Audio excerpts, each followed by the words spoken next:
এই পুঁই শাক দিয়ে মাছের ডিম দিয়ে করবো। মা এই যে পুঁই শাক ছাড়াচ্ছ, এই পুঁই শাক দিয়ে কি করবে? এই মাছের ডিম করবো।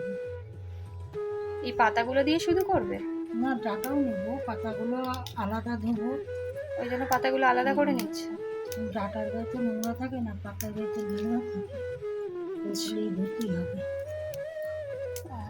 চলুন, মা কুমড়ো দেবে এতে? না, তাহলে কিভাবে করবে? এতে ঝিঙে দেবো, পেঁপে দেবো, আলু দেবো। ঠিক আছে, মা এই রান্নাটা কিভাবে করছে সেটা আপনাদের সঙ্গে শেয়ার করব। আর আপনারা কারা কারা এরকম পুঁই শাক দিয়ে আর এই ডিম দিয়ে খেতে পছন্দ করেন অবশ্যই কিন্তু কমেন্ট করবেন। চলুন আবার পরে শেয়ার করছি। মায়ের কাটা হয়ে গেছে।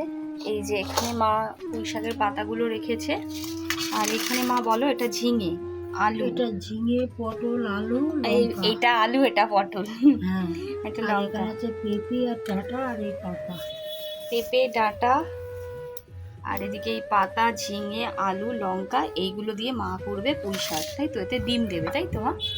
মুখে বলো মা, ভিডিও বানাচ্ছি। মাছের ডিম দেবো। মাছের ডিম দিয়ে বানাবে মা এগুলো, মানে মাছের ডিম দিয়ে মা পুঁই শাকটা বানাবে। চলুন আপনাদের সঙ্গে শেয়ার করব। মা কড়াতে দিয়ে দিচ্ছে 5 ফোড়ন। মা এবারে রান্না করবে পুঁই শাকটা। দেখালেনি মা কী কেটে নিয়েছে। এবার মা রান্না স্টার্ট করছে। চলুন মা একে একে কী করছে সবটাই আপনাদের সঙ্গে শেয়ার করব। মা দিয়ে দিল শুকনো লঙ্কা। এবারে কী দেবে? সবজিগুলো দেবে মা। এবার একে একে সবজিগুলো দিয়ে নিই, তারপরে আবার শেয়ার করছি আপনাদের সঙ্গে। পটলগুলো ভাজা ভাজা হয়ে গেছে। মা এবারে দিয়ে দিল এটা ঝিঙে, তাই তো? ঝিঙে, আলু, লঙ্কা। মা এবারে এগুলো দিয়ে দিল। এবার দেবো পেঁপে আর আলু, পেঁপে আর ডাঁটা, ডাঁটা, ডাঁটা, পেঁপে আর ডাঁটা। মা নুন দিয়েছে, চিনি দিয়েছে কি? চিনি দেয়নি, নুন নামানোর দিয়েছে। আগে দেবো। এতে আর কিছু দেবো না, কষিয়ে নিই, পাতা পাতা দেবো। মার মোটামুটি সব কিছু দেওয়া হয়ে গেছে। এইবার এটা ভালো করে কষিয়ে নেবে, দিয়ে তারপরে পাতাগুলো দেবে, তাই তো? হ্যাঁ। আপনারা কারা কারা এরকম তরকারি খেতে পছন্দ করেন অবশ্যই কিন্তু কমেন্ট করে জানাবেন। মায়ের মোটামুটি কষানোটা কমপ্লিট হয়ে গেছে। এবারে মা দিয়ে দেবে এর ভেতরে পাতাগুলো, তাই তো মা? পাতা দেবো, ঢুকিয়ে দেবো। এই যে পাতা দেওয়ার পর এরকম স্তূপের মতো দেখতে লাগছে।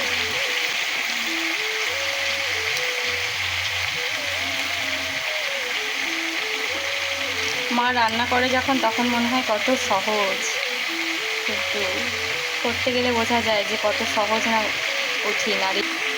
আর এই গরমের মধ্যে অবস্থা তো পুরো খারাপ হয়ে যায়। চলুন আবার পরে শেয়ার করছি।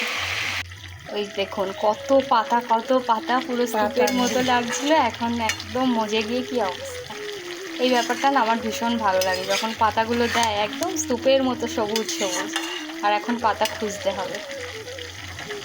এখন এই অবস্থা, দেখা যাক। এবার কি ডিমগুলো দেবে এখন?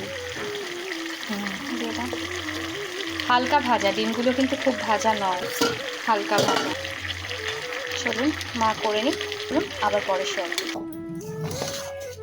মায়ের রান্না করা কমপ্লিট হয়ে গেছে। মা এবারে নামিয়ে নিচ্ছে। রান্না করার পর এরকম লাগছে দেখতে। আপনারা কারা কারা এরকম পুঁই শাকের তরকারি খেতে পছন্দ করেন অবশ্যই কিন্তু কমেন্ট করে জানাবেন। আজকে তাহলে এখানেই বিদায় নিচ্ছি। সকলে খুব ভালো থাকবেন, সুস্থ থাকবেন, সচেতন থাকবেন। দেখা হবে আবার একটা অন্য ভিডিও নিয়ে। প্রচণ্ড গরম পড়েছে, সকলে ভীষণ ভীষণ ভীষণ ভালো থাকবেন এবং সাবধানে থাকবেন, আর মজার মজার খাবার খেতে থাকবেন।